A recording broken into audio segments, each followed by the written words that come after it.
Jesus, throughout the Gospels, is portrayed as more than just a teacher or prophet. He is presented as God in the flesh. This is evident in both John's Gospel and the Synoptic Gospels of Matthew, Mark, and Luke. John's Gospel, however, stands out for its unique "I am" statements, where Jesus declares his divine identity using the same words God used to reveal himself to Moses in Exodus 3 verse 14. I am who I am. A common question arises. Why doesn't Matthew, an eyewitness to Jesus' ministry, record any of these profound "I am" statements that John includes? Does this suggest a difference in authenticity?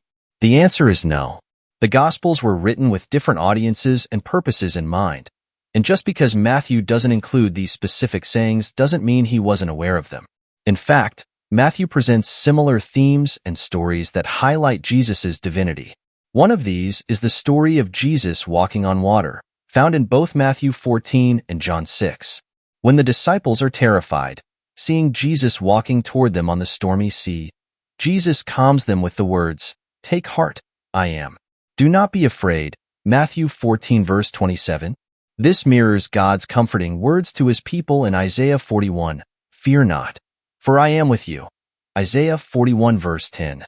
Here, Jesus reveals himself as the I am, the same God who rescued his people in the Old Testament. The Bible often depicts walking on water as a divine act, a power only God possesses. Job 9 verse 8 says, "God alone stretches out the heavens and treads on the waves of the sea."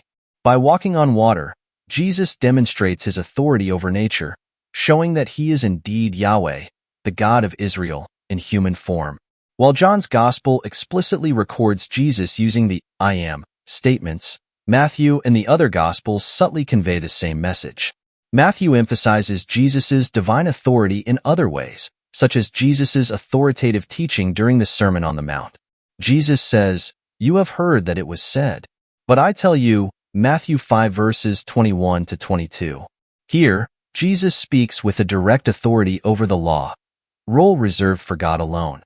Even though Matthew may not have included all of John's specific "I am" statements, what he does record makes it clear. Jesus is more than a prophet or a teacher. He is God with us, the Savior who came to redeem his people from their sins, as foretold in Isaiah 43, "I, even I, am the Lord, and apart from me there is no Savior." Isaiah 43 verse 11. In conclusion, the differences between the Gospels do not diminish Jesus' divinity. They highlight the richness and depth of his character. Matthew, like John, presents Jesus as the I am, Yahweh in the flesh, fulfilling God's promises to his people.